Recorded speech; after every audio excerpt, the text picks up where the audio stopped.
오늘 우리에게 주시는 하나님의 말씀을 같이 읽겠습니다. 하나님의 말씀은 구약 성경 민수기 2장 1절에서 9절까지 말씀입니다.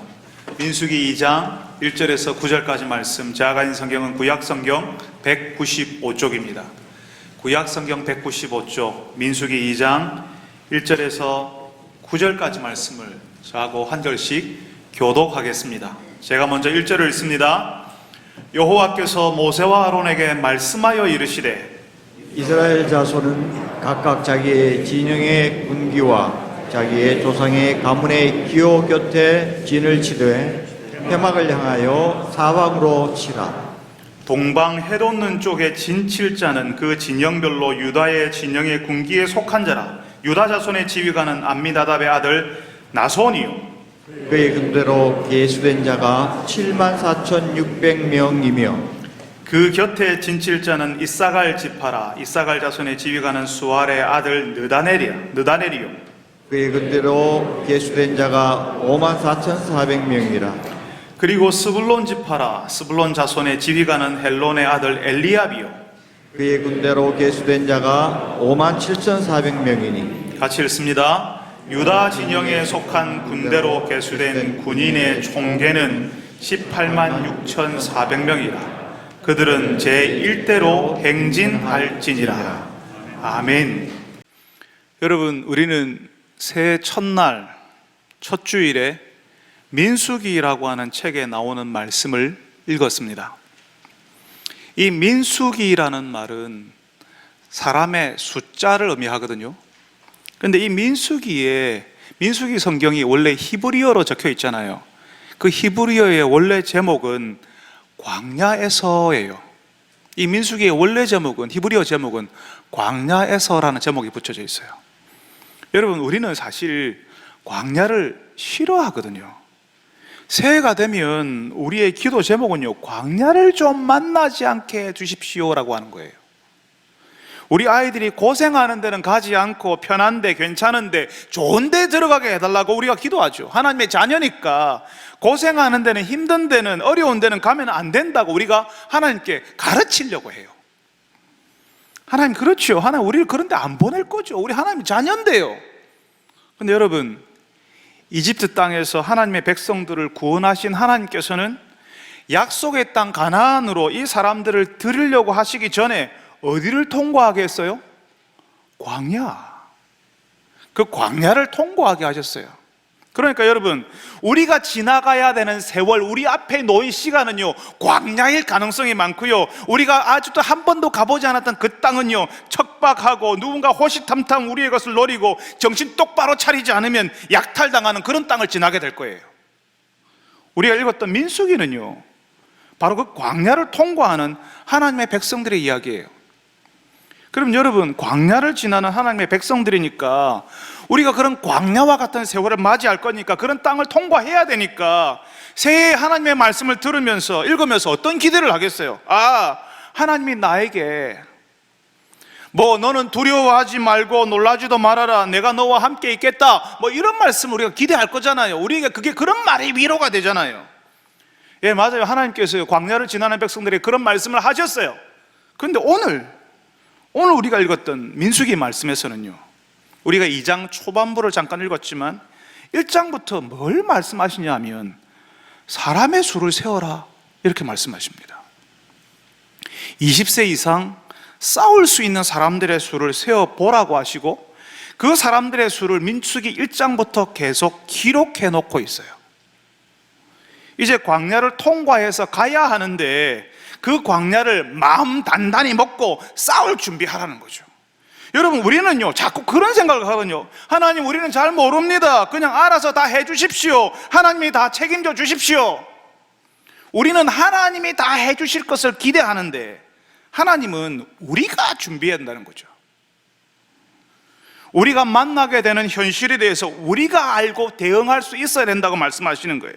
여러분, 예수 믿는다고, 우리가 하나님의 자녀가 되었다고 공부 안 했는데도 하나님이 알아서 좋은 점수 주시고 학교에 들어가게 하시고 취직도 되게 하시고, 그거 아닙니다. 그건 사기입니다.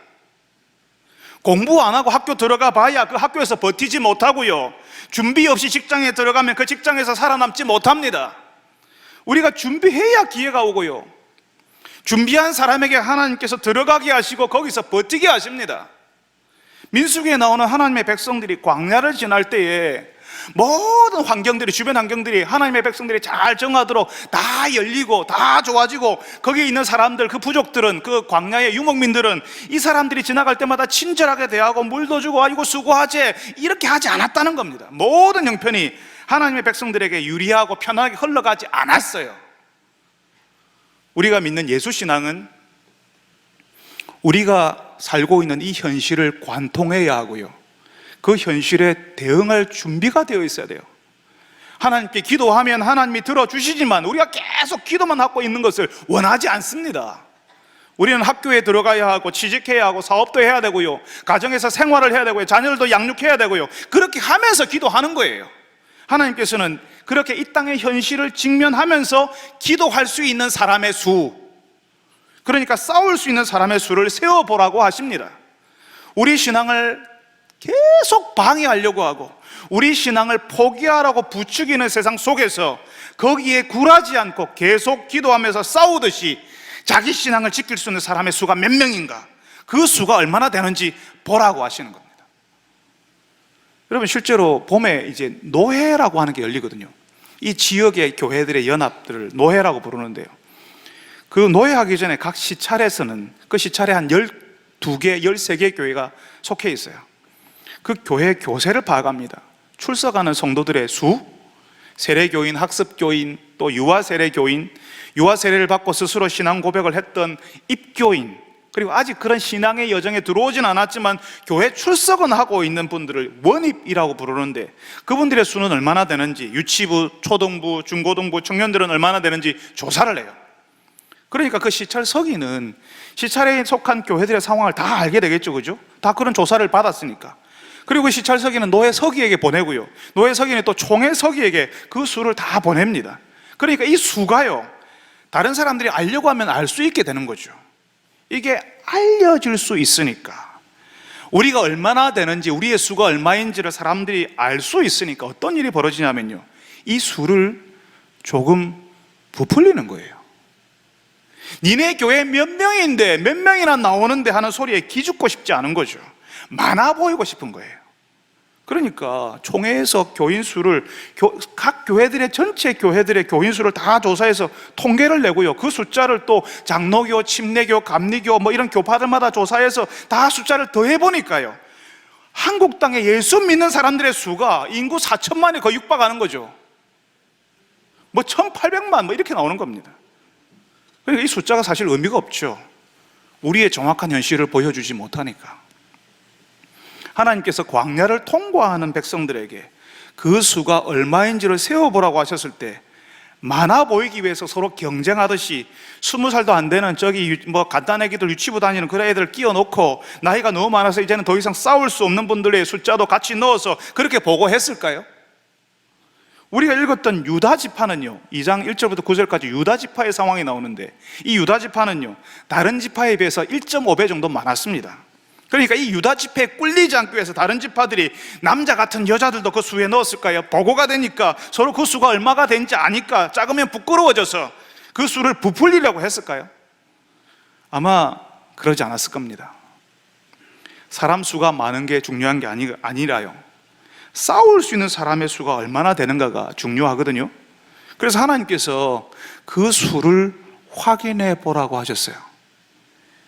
그 수가 어떤 수냐면요, 이집트의 인구 산하 제한 정책, 하나님의 백성들을 말살하려고 하는 인구 말살 정책 때문에 남자아이들이 다 죽여버리라고 했으니까 싸울 수 있는 사람들이 다 사라질 뻔했거든요. 그런데 하나님께서 그 위기에서 구해주신 사람들의 수, 하나님께서 살려주셔서 이제는 하나님의 공동체를 지킬 수 있게 된 그 사람들의 수, 하나님의 은혜로 살아남게 된 사람들의 수가 몇 명인지를 한번 얼마나 되는지를 보라는 거죠. 하나님의 은혜가 얼마나 큰지를 살펴보라는 거였어요. 여러분, 우리는 그 수가 얼마나 될까요? 세상에서 방황했고 의미 없이 살다가 갈 뻔했던 인생이었는데 하나님의 은혜로 불러주신 사람들의 수, 그래서 이제는 하나님의 백성으로 살겠다고 결단하는 사람들의 수, 교회에서만 성도가 아니라 일터에서 가정에서도 하나님의 백성으로 살겠다고 내 믿음 지키겠다고 하는 사람들의 수는 얼마나 될까요? 여러분의 사랑방엔 새 가족을 같이 섬기고 사랑방에서 적극적으로 자신이 살아가는 삶을 하나님의 말씀에 비추어서 나눔을 하는 분들이 몇 명이나 됩니까? 나도 사랑방장님처럼 누군가를 섬기고 이끄는 사람으로 살아야겠다고 훈련을 받겠다고 이렇게 준비하고 있는 분들은 몇 분이나 될까요? 전도회에서 새 가족을 섬기고 그 모임이 하나님이 기뻐하시는 모임이 되도록 애쓰고 돕는 사람들은 얼마나 될까요? 일터에서 신앙을 지키고 사는 사람들은 나 예수 믿는 사람이요라고 일터에서 점심시간에 내 신앙을 함께 나누기를 위해서 애써 힘쓰는 사람들은 몇 명이나 될까요? 하나님께서 너희들이 얼마나 많으냐라고 물으시는 것이 아니라 너희들이 은혜를 경험하고 너희들 가운데 이제 믿음을 지키기 위해서 싸울 수 있는 사람들이 몇 명이냐라고 물으시는 겁니다. 여러분, 이 땅에 많은 교회들이 그걸 묻지 않아요. 그 교회 성도들이 나오는 사람들이 몇 명이냐 이렇게 물어요. 그러면서 하나님이 다 해주시지, 우리는 가만히 있으면 되지, 이렇게 이야기합니다. 아니에요. 하나님께서는 우리가 싸우는 자로 서 있기를 원하십니다. 그렇게 하나님의 백성으로 나서는 사람들에게 하나님의 손이 함께하고 기적이 일어나는 겁니다. 사랑하는 여러분들이 새해에는 싸울 수 있는 분들이 되시기를 바랍니다. 싸울 수 있을 만큼 훈련받고 성숙한 믿음으로 성장하시기를 바랍니다.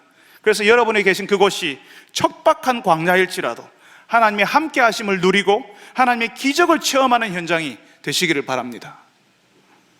여러분, 하나님께서요, 싸울 수 있는 사람의 수를 세라고 하신 이유가 오늘 우리가 읽은 말씀에서 민수기 2장 1절부터 9절까지 해서 더 자세하게 나타납니다. 광야를 통과하는 사람들에게 진형을 갖추어서 지나가라고 하시거든요. 오늘 우리가 읽은 말씀 9절에 유다 진영에 속한 군대로 계수된 군인의 총계는 18만 6,400명이라 그들은 제1대로 행진할지니라. 여러분, 이게 뭐냐면요, 여러분, 얼마 전에 월드컵 경기가 끝나지 않았습니까? 그 축구 경기에서 골키퍼를 제외한 선수들 10명의 위치가 그 잔디 위에, 필드 위에 축구 경기장에 서는 위치가 달라요. 그런 위치가 있어요. 80년대에는요, 혹시 이 이야기 들어보셨습니까? 3-5-2 전술이라고, 수비수가 3명이고 미드필더가 5명이고 그리고 앞에 공격수가 2명으로 경기를 하는 거죠. 일종의 조직을 갖추는 겁니다. 그 경기를 이기기 위한 조직을 3-5-2 전술이라고 표현하는 거죠. 그런데 90년대 들어서요, 이 3-5-2 전술에서 이제는 4-4-2 전술로 바뀌었대요. 그러니까 수비수가 4명이고 그 다음에 중간에 서는 사람이 4명이고 앞에 최전방 공격수가 2명으로 이 경기를 하는 거죠. 그러다가 2000년대에 들어와서는요, 4-2-3-1 조직으로 바뀌었다는 겁니다. 대부분이 4-2-3-1 가지고 싸운다는 거죠. 수비수가 4명이고 최전방 공격수가 한 사람이 있고 중앙에 5명이 왔다 갔다 하면서 2명이 되었다가 3명이 되었다가 그리고 5명이 되었다가 이렇게 유기적으로 한다는 겁니다. 그러니까 이게 무슨 말이냐 하면요, 경기를 지배하고 이기기 위해서 어떤 위치, 어떤 조직으로 할 것인가를 고민한다는 겁니다. 시대마다 달라졌어요. 오늘 우리는 그 일부만 읽었는데요, 민수기 2장은 하나님의 백성들이 조직, 그러니까 그 광야를 통과할 수 있는 조직을 갖추었다는 사실을 보여줍니다. 광야를 군대와 같은 조직을 갖추어서 통과하는 거죠. 절대로 이 공동체의 우호적인 환경이 아니니까 그 환경을 통과하기 위한 조직을 갖추었다는 거죠. 여러분, 사실 하나님께서는 하나님의 백성들이 군대와 같은 조직이 되기를 원하셨습니다. 하나님을 위해서 나서는 정병, 고도로 훈련된 정예 병사가 모여있는 그런 군대가 되기를 원하셨어요. 그냥 하나님이 알아서 다 하시고 우리는 그냥 숟가락 하나만 갖고 와가지고 밥 먹는 사람이 아니라 하나님의 이름을 높이고 하나님의 나라를 이루는 그런 백성들의 모임을 원하셨던 거예요. 지금도 하나님께서는 교회가 세상에서 손가락질 받고 세상에서 교회라는 이름으로 존재해야 될 이유를 전혀 모르는 그런 교회가 아니라 하나님의 군대, 잘 훈련된 군대와 같은 교회가 되기를 원하십니다. 여러분, 그러면 군대와 같은 교회는 어떤 교회일까요? 군대는요, 아주 분명한 임무를 가지고 있고 그 임무 수행을 위해서 훈련하는 곳이에요. 고된 훈련도 마다하지 않습니다. 제가 보니까요, 자신의 임무를 분명히 알고 그런 임무를 위해서 고된 훈련을 받은 그런 군인들은요, 자기들이 했던 일, 자기들이 받았던 훈련에 대해서 아주 자랑스럽게 생각하더라고요. 제 친구 중에 해병대로 백령도에서 근무한 친구가 있는데요, 자신이 군 생활한 지 30년이 훨씬 넘었어요. 자신이 해병대 몇 기라고, 지금 나이가 50이 훨씬 넘었는데도 아직도 그 이야기를 해요. 그 자부심이 너무 대단하더라고요. 길에서 지나가는 사람 중에 빨간 모자 쓴 사람 있잖아요, 그죠? 그 사람 만나면요, 거기서 격려를 서로 하고요, 자기 지갑에서 용돈을 꺼내주더라고요. 수고한다고, 고생한다고. 자기가 고생해봤으니까, 그 임무를 위해서 고된 훈련 통과해봤으니까요, 그 사람의 심정을 이해하는 거죠. 그러니까 자기가 내어주더라고요. 우리 교회 김상전 목사님, 비록 단기 사병 출신이지만 군에 대한 자부심 있지 않습니까? 여러분, 왜 웃으시는데요? 단기 사병으로 있었어도 특별한 훈련을 받았다는 거죠. 그래서 어디서든 이제 군대 이야기만 하면요, 단기 사병 출신인데도 전혀 구람이 없이 군대 한 10번 다녀온 사람인 것처럼 이야기해요. 그런 훈련을 받았기 때문에 자부심이 있는 거죠.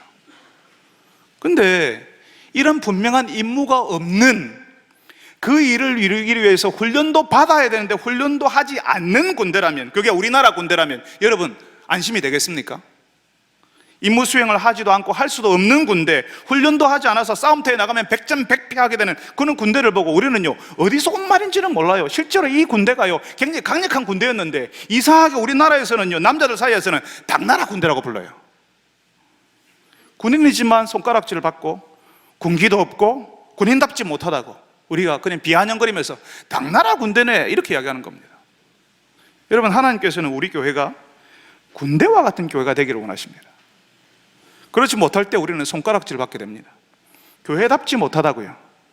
그동안 손가락질 많이 받았습니다. 우리 임무도 모르고 훈련도 받지 않고 그저 하나님이 알아서 해 주십시오 그랬으니까 교회다울 수가 있습니까? 하나님께서 우리를 구원하시고 바로 하나님 나라로 들이지 않으세요. 우리가 바로 구원받는 바로 그 순간에 바로 우리 인생 전체가 하나님 나라로 변하지 않습니다. 마치 옛날 이스라엘 백성들이 하나님의 은혜로 홍해를 건넌 것처럼, 구원을 얻은 것처럼 구원을 경험했지만 하나님의 약속하신 땅으로 가려면 광야를 통과해야 했다는 거죠. 하나님께서 우리를 하나님 나라로 부르실 때까지 우리는 싸우는 교회, 하나님의 나라가 이루어질 때까지 행군하는 교회로 살아야 하는 겁니다. 여러분, 하나님께서는 우리가 싸우는 교회, 싸우기 위해 훈련받는 교회가 되기를 원하시는데, 성도들은 편하려고만 하고 우리가 교회 왜 다니는데, 우리가 편하자고 교회 왔지 훈련받으려고 하지 않는다면 교회는 이 세상 속에서 어떻게 되겠습니까? 옛날 이스라엘 백성들이 그랬어요.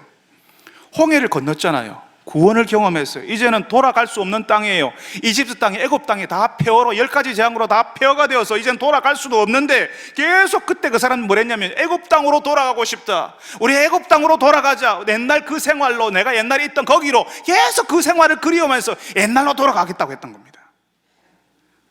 그때 그 사람들이 그랬던 것처럼 예수 믿기 전에 생활을 그리워하고 예수 안 믿는 사람들의 삶을 부러워하고 예수 믿는 것을 부끄러워한다면 교회가 어떤 모습이 되겠습니까? 군기 빠진 군대를 당나라 군대라고 우리가 손가락질 한다고 했죠? 그것처럼 교회도 사람들에게 저게 교회야? 저게 무슨 교회야? 지네들끼리 좋아하고 한심하다는 소리를 듣게 될 겁니다. 여러분, 누가 훈련받는 거 좋아하겠습니까? 누가 힘들고 어려운 거 좋아하겠습니까? 맞아요. 우리가 왜 교회 다니는데? 편하자고. 우리 마음 좀 편하자고. 우리가 앞으로 이 땅에서 광야와 같은 세상을 사는데 여기서 좀 달라지고 좋아지는 것들이 있을까 봐 그런 기대와 소망을 가지고 왔죠. 그렇지만 주의 일을 감당하려면, 우리가 하나님의 백성으로 이 땅에서 살려면 우리가 주를 알아야 되죠. 교회를 이해해야 되죠. 우리가 배워야 되죠. 훈련 받아야 되죠. 교회를 어떻게 섬겨야 하는지, 하나님을 어떻게 예배해야 하는지, 그리고 가정에서, 직장에서 하나님의 백성으로 어떻게 살아야 하는지 배워야지요. 배운 대로 훈련을 받아봐야 되죠. 여러분, 유튜브에서 수영하는 영상 아무리 봐야 소용없습니다. 수영 못합니다. 실제로 물속에 들어가서 코로 물이 들어가는 아주 아찔한 경험도 해보고요, 팔을 움직여보고 발을 움직여봐야지만 수영을 할 수가 있는 거예요. 어릴 때부터 예수 믿었어도, 교회 다녔어도, 모태로부터 내가 예수 믿었다 하더라도 훈련받지 않으면 똑같습니다. 예수 믿는 사람이나 예수 믿지 않는 사람이나 별반 다를 바 없는 생활을 할 수밖에 없는 겁니다. 하나님께서 우리를 교회가 되라고, 군대와 같은 교회가 되어서 이 땅에서 하나님의 공동체를 보여주라고 하시는데 우리가 훈련받지 않으면 교회로 살 수가 없습니다. 하나님의 백성으로 하나님의 드러낼 수가 없습니다. 여러분, 새해에는 훈련받는 자리로 나오시길 바랍니다. 말씀의 훈련, 기도의 훈련, 믿는 생활의 훈련으로 나가게 해달라고 기도하시기를 바랍니다. 그래서 이 광야와 같은 세상을 통과할 수 있는 군대와 같은 교회를 이루는 여러분들이 되시기를 바랍니다. 여러분, 민수기에 나오는 이 하나님의 백성들은요, 광야를 통과하면서 군대처럼 조직을 갖추었다고 말씀드렸죠. 우리 시대에도요, 이 조직은 시대를 타면서 축구가 3-5-2, 4-4-2, 4-2-3-1 이렇게 변하는 것처럼 4-2-3-1도 나중에 또 변하겠죠. 그것처럼 교회 공동체가 이 시대의 변화와 함께 이 시대를 섬기기 위해서 교회의 조직도 변하게 됩니다. 교회 공동체가 광야와 같은 세상에서 믿음을 지키면서 하나님의 은혜와 능력을 드러내려면요, 그런 조직이 필요해요. 우리는 그동안 사랑방이라고 하는 구조를 가지고 있었습니다. 이 사랑방에서 성도들이 말씀을 나누고 삶을 나누고 서로 성숙하도록 돕는 일을 했어요. 우리는 어젯밤에 송년 감사 예배를 드리면서 감사한 이야기들을 서로 나누었습니다. 작년 한 해 감사한 것을 말하는 두 분의 성도가 대표로 우리 교회 사랑방에서 어떤 하나님의 사랑을 경험했는지를 고백했습니다. 영적으로 완전히 지친 상태에서, 힘든 상태에서 우리 교회로 들어왔는데 사랑방에 들어가서 하나님의 말씀을 나누는 가운데 성도들의 돌봄과 사랑을 경험하는 가운데 하나님의 은혜를 체험하고 회복되고 살아났다는 이야기를, 우리에게 감동적인 이야기를 들려주셨습니다. 그 사랑방 모임에서 우리는 하나님의 공동체로서의 교회를 경험해요. 말씀을 나누는데 그 말씀에 비춰진 내 삶을 이야기하고, 그 말씀을 이야기하는데 사실은 부끄러운 이야기거든요. 내 지난 삶에 관한 이야기거든요. 근데 부끄러운데 이야기하고 싶고, 이야기했는데 이상하게 내가 좋아지고 달라지는 거죠. 내 이야기 때문에 다른 사람들이 용기를 내어서 자기 이야기를 하는 거죠. 그렇게 자신의 아픈 이야기까지 해주는 그 성도가 이상하게 사랑스럽고, 그래서 품고 기도해주고 걱정해주고 사랑해주게 되는 겁니다. 그 시간들이 우리의 영혼을 새롭게 하고 하나님을 기대하게 만드는 거죠. 그게 성도의 교제요, 그게 교회라고 하는 겁니다. 우리는 그동안 이 사랑방 모임을 열심히 해왔습니다. 그리고 이 사랑방에서 수많은 분들이 성장했고 그 영혼이 새로워지고 회복되는 것을 경험했습니다. 그렇게 한 지 10년이 넘는 세월을 보내었는데, 근데 갑자기 우리에게 뭐가 찾아왔죠? 코로나 팬데믹이 우리를 덮쳤습니다. 우리는 교회에서 모이지 못했고, 저는 아무도 없는 예배당에서 저 혼자 성도들이 가득 차 있는 것처럼 빈 공간을 향하여서 설교하고 영상으로 우리가 예배를 드린 적도 있었습니다. 교회에서 모이지도 못하게 했어요. 아무것도 못하게 위축되는 상황이 있었습니다. 그때 우리에게 어떤 일이 벌어졌냐 하면요, 성도들이 암송방을 만들어서 말씀을 암송하기 시작했어요. 카톡방을 개설해서 성도들을 초대해서 우리 말씀을 암송해보자, 우리 기도해보자, 우리 작정 기도하자, 30일 동안 기도해보자 하면서 기도하기 시작했어요. 수많은 성도들이 말씀을 암송하고 기도하는 일에 참여하기 시작했습니다.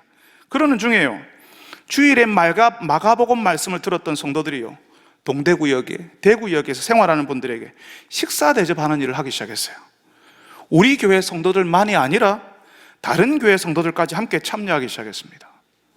예수님의 밥상을 차리는 사람들이라는 모임이 생긴 겁니다.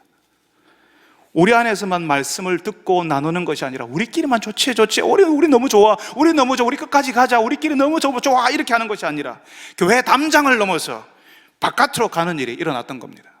모든 것이 위축되어서 활동이 다 중지되어 버렸던 코로나 팬데믹 기간에 일어났던 일입니다. 거기다가 우리가 다 아는 것처럼 지난 5월에 아이 6을 입양하신 양동원 목사님 말씀을 듣고 우리는 부모가 없는 아이들에게 부모가 되어주는 일을 하기로 했습니다. 아이를 입양하거나 자신의 가정을 위탁가정으로 내어놓거나 시설에서 자라는 아이들을 돌봐주는 일을 하는 거죠. 그 이름을 부모가 되어주고 싶은 사람들의 모임이라고 했습니다. 그래서 부사모 팀이 만들어져서 대구 아동복지센터에서 생활하는 아이들을 찾아가서 함께 놀아주는 일을 지금 하고 있습니다. 지난 성탄절 전에는 그 센터의 아이들 17명을 초청해서 같이 놀아주고 선물을 주고 함께 식사하는 시간을 가졌어요. 우리 교회만, 우리 교회 안에서만, 우리끼리만 좋은 것이 아니라 교회 바깥으로 하나님의 은혜를 흘려보내는 일을 시작한 겁니다. 그래서 작년 공동체 새벽기도회 때 성도들과 함께 말씀을 나누고 기도했습니다. 우리 교회가 이 지역에 하나님의 생수를 흘려보내는 교회가 되게 해달라고 같이 기도했습니다. 우리끼리 좋은 교회가 아니라, 우리만 이 즐거움을 누리는 것이 아니라 이제는 이 지역을 살리는 교회, 광야와 같이 척박한 세상이 우리 교회로 인해서 살만한 땅이 되게 우리를 사용해달라고 기도했습니다. 여러분, 그래서 우리는 모든 것이 중지되어 버린, 위축되어 버린 그런 코로나 팬데믹 때 하나님의 기이한 일이 시작되는 것을 경험했어요. 그리고 이제 우리는 본격적으로 2023년에 교회 바깥으로, 이 지역사회로 하나님의 물줄기를 보내는 조직, 새로운 사역 구조를 시작하려고 합니다. 우리는 이걸 사역 소그룹이라고 부르려고 해요. 사역이라는 말은, 우리가 사역자라는 말도 쓰고 우리도 사역을 한다라는 말을 쓰잖아요. 이 사역이라는 말은 시키신 일을 한다는 말이거든요. 하나님께서 우리에게 시키신 일, 우리더러 하라고 맡기신 일을 한다는 의미입니다. 그런데 그 일을 작은 모임을 만들어서 여러 명이서 같이 해보자는 거죠. 예수님의 밥상을 차리는 사람들처럼, 부모가 되어주고 싶은 사람들의 모임처럼 작은 모임을 만들어서 이 지역사회로 나가보자는 겁니다. 이 작은 모임, 이 사역 소그룹에는요, 다른 교회 성도들도 들어올 수 있습니다. 예수 신앙이 없는 분들이 들어와도 괜찮아요. 우리가 척박한 광야에, 그런 척박한 광야와 같은 세상을 하나님의 생수로 적시는 일을 하겠다는데, 그래서 그 누군가를 살리고 회복하는 그 일을 함께 하겠다고 나서준다면 환영이죠. 감사하죠. 우리와 함께 일하면서 우리가 믿는 신앙이 무엇인지, 왜 우리가 이런 일을 수고하는데 기뻐하고 감동하는지 우리가 더 가까이에서 보여줄 수가 있거든요. 그 사역 소그룹에 들어오신 분들을, 그러니까 우리의 사랑방으로, 우리 교회로 안내하는 통로가 될 수 있는 겁니다. 이런 사역 소그룹은요, 방금 말씀드린 예밥팀이나 부사모팀처럼 교회 바깥에 도움이 필요한 곳으로 가는 모임이 될 수도 있고요, 우리 교회의 필요를 돕는 사역 소그룹을 만들 수 있습니다. 사실 교회에서는 이제까지 성도들의 재능, 은사, 자신들의 전공, 직업적 전문 지식을 가지고 봉사 현장에서 섬기라고 해본 적이 별로 없습니다. 전통적으로 교회는 두 가지의 주요한 일들 사역을 했어요. 찬양대 아니면 주일학교였어요. 그러니까 찬양대 아니면 교사였죠. 그 외에 식당 봉사, 안내 이 정도였습니다. 그러니까 자신의 전공, 재능, 은사, 직업적 전문성 이하고 아무 상관없이 교회에서 봉사했던 거죠. 자신의 전문 지식을 가지고 섬길 데가 없었습니다. 그런데 이번에 우리가 하려고 하는 사역 소그룹은요, 성도들이 자신의 재능, 은사, 전공, 직업적 전문성을 가지고 섬기게 하려는 겁니다. 실제로 우리는 얼마 전에 디자인을 전공했거나 관심 있는 분들을 찾는다고 광고를 했어요. 그러니까 건축 설계, 오랜 시간 건축 설계에 몸담았던 분, 감리를 하고 계신 분, 산업 디자인을 하시는 분, 건축 설계사 사무실에서 일하시는 분들이 찾아오셨습니다. 오신 분들에게 새롭게 바뀌는, 세상이 정말 빨리 바뀌는데 엄청나게 바뀌는 세상 속에서 우리 교회 공간이 어떻게 달라져야 하는지를 고민해 달라고 부탁을 드렸어요. 교회 공간이 예배 공간이기도 하지만 성도들의 교제가 이루어지는 곳이기도 하고, 같이 밥을 먹기도 하고, 우리 아이들이 막 뛰어노는 장소이기도 하거든요. 그러니까 그분들이 이야기를 쏟아넣는데요, 와, 3시간이 그냥 가버리더라고요. 또 인터넷, 영상 촬영, 편집, 웹 디자인에 관심이 있거나 그런 일을 하는 분들을 모아봤습니다. 그러니까 그분들이 모여서요, 우리 교회 영상 사역에 대해서 고민을 해주시는데요, 우리 교회는 전도지도 없고 전도팀도 없습니다. 사람들에게 요즘 전도지 주면요, 이제는 쓰레기 취급하고요, 받지도 않고 그냥 버려버립니다. 우리를 희한하게 쳐다봐요. 우리도 교회 가면 저거 나눠주라고 띠매고 다 우리를 쫓아보내는 거잖아. 우리 다 바깥에 나가서 저런 거 하라고 시키겠지. 이렇게 하니까 교회를 오히려 더 못 오게 막는 그런 희한한 문화적인 저항감을 일으키는 그런 일이 되었습니다. 근데요, 우리 시대의 젊은 어린 아이들부터 어른들까지 카톡은 다 해요. 웬만한 SNS 활동 다 하고 있습니다. 페이스북, 유튜브 50대들이 제일 많이 한다더라고요. 이런 것들은요, 젊은 세대들이 보는 그런 곳에 전도지처럼 활용할 수 있는 짧은 영상, 쇼트라고 이야기하더라고요. 짧은 영상을 만들어서 올리는 거예요. 우리 교회 성도들이 카톡으로 그런 짧은 영상을 공유를 해가지고 한동안 신앙생활을 하지 못하고 있거나 낙심한 분들에게 전해주는 거죠. 이제 신앙생활에 대해 전혀 알지는 못하지만 그 인생의 어려운 일을 경험해서 어디에서 위로가 없을까, 어디에서 생수가 없을까 기다리고 있는 그분들에게 그 짧은 영상을 보내주는 거죠. 이전보다 훨씬 효율적으로 하나님의 말씀을 더 많은 사람들에게 더 빨리 전하게 된 겁니다. 거부감 없이. 왜? 영상팀이 만드니까요. 그런 일들이 금방 가능해지더라고요. 이렇게 교회의 필요를 채우는 팀들이 만들어질 수 있는데요, 우리가 기대하는 것은 성도들이 모이는 동호회 팀입니다. 우리 교회는 중고등부 중심으로 축구팀이 있었어요. 그런데 이 팀을 이제는 대현 풋볼 클럽, 대현 FC라고 하고 그 모임에 축구에 관심 있는 분들을 초청하는 겁니다. 교회 안 다녀도 괜찮아요. 우리 교회 이현곤 집사님 고등학교 때 축구하러 갔다가 교회 다니게 됐잖아요. 기적이 일어난 겁니다. 축구하다가. 요즘 젊은 사람들에게서 테니스 열풍이 불고 있다고 하더라고요. 보니까 우리 교회도요, 자녀들이 테니스 배우겠다는 자녀들이 있어서 그 엄마 아빠들이 같이 테니스 배우는 성도들이 있더라고요. 그런 테니스 팀을 만드는 거죠.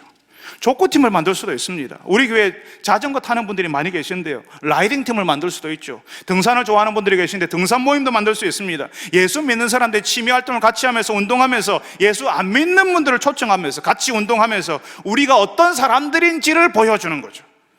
물론 경기하면서, 치열하게 경기하면서 우리 본성이 다 나오겠지만 함께 세월을 보내면서 우리 속에 있는 하나님의 생수를 흘려보내는 겁니다.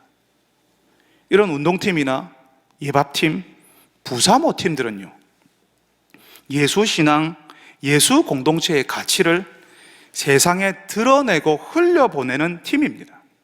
여러분 혹시 국수를 대량으로 끓일 때에, 국수를 엄청나게 많이 끓일 때, 아니면 국물을 엄청나게 많이 끓여내야 될 때 그 국물 맛을 내기 위해서 스테인리스 용기 안에다가 멸치며 무며 양파 같은 것을 담아가지고 끓이는 것을 그 속에 물속에 푹 집어넣어가지고 끓이는 것을 혹시 보신 적이 있습니까? 우리가 시작할 사역 소그룹이요, 그런 국물을 내는 작은 스테인리스 용기 같은 용기가 되는 거예요. 밋밋한 물에 진한 국물이 우러나게 만드는 소그룹, 아무런 맛도 없는 맹물 같은 그곳에 우리가 푹 잠겨져서 거기서 물이 나오게 만드는 그런 소그룹, 세상 속에 푹 잠겨서 맛을 내는 모임, 살맛 나게 하는 모임이 되는 겁니다. 여러분, 우리가 방금 말씀드린 이런 일들을요, 이전에도 우리가 했어요. 우리는 계속 우리 통임원들을 돕는 일을 하고 있죠. 사랑의 쌀먹이를 했어요. 우리가 그 배달하는 일을 계속 하고 있습니다. 지역민들을 섬기는 일을 우리가 여러 가지로 하고 있습니다. 그런데요, 이제는 조금 더 많이, 조금 더 세련되게 해보자는 거예요. 혹시 여러분 자녀들이 유치원에 어린이집에 다닐 때 그 아이들이 그린, 어린이집에서 그려온 그림을 보신 적이 있습니까? 자기의 자화상이라서 그림 그리면요, 머리는 이만하게 그리고요, 그리고 팔다리는 가늘게 해가지고 사람 모양이라는 것만 딱 알 수 있는 그런 방식으로 그림을 그려요. 근데 이제 그 아이들이 중학생이 되어서 학교에서 그림을 그리면 어떤 그림을 그릴까요? 이전보다 더 정밀하고 입체감 있게 그림을 그릴 수 있겠죠? 그러면 대학생이 그린다면요, 저희 첫째가 그림을 그리는 걸 봤는데요, 얘가 코하고 눈 모양을 그리는데 정말 정밀하게 사람의 모양하고 정말 정밀 묘사를 해서 사람의 눈과 코를 이렇게 그려내더라고요. 전체 다가 아니라 그 부분만 확대 묘사해서 거기에 세부적으로 묘사해서 그렇게 그리더라고요. 대학생이 그린다면 더 정밀하고 더 사실적이고 더 사람 모양을 갖춘 그림이 나올 겁니다. 여러분, 우리 교회가 하나님의 일을 그렇게 하기를 원합니다. 하나님의 손과 발이 되어서 이 땅의 사람들에게 가려고 하는데, 예전엔 어린아이의 손으로 뭔가를 했다면 이제는 어른의 손으로, 그래서 더 정교하게, 더 섬세하게 하나님의 일을 해보자는 거죠. 여러분, 이 일을 위해서 기도해 주십시오. 새해엔 우리 교회가 세상을 섬기는 구조를 가진 교회가 되게 해달라고, 이 지역민들이 대형교회를 향하여서 우리 교회라고 부를 수 있게 해달라고 그렇게 기도해 주십시오. 하나님의 살리는 물, 그 생수를 세상에 흘려보내는 교회가 되게 해달라고, 우리가 새로운 사역 구조, 사역 소그룹으로 더 정교하게 이 광야와 같은 세상에서 하나님의 살리시는 은혜를 드러내게 해달라고 기도하는 여러분들이 다 되시기를 바랍니다.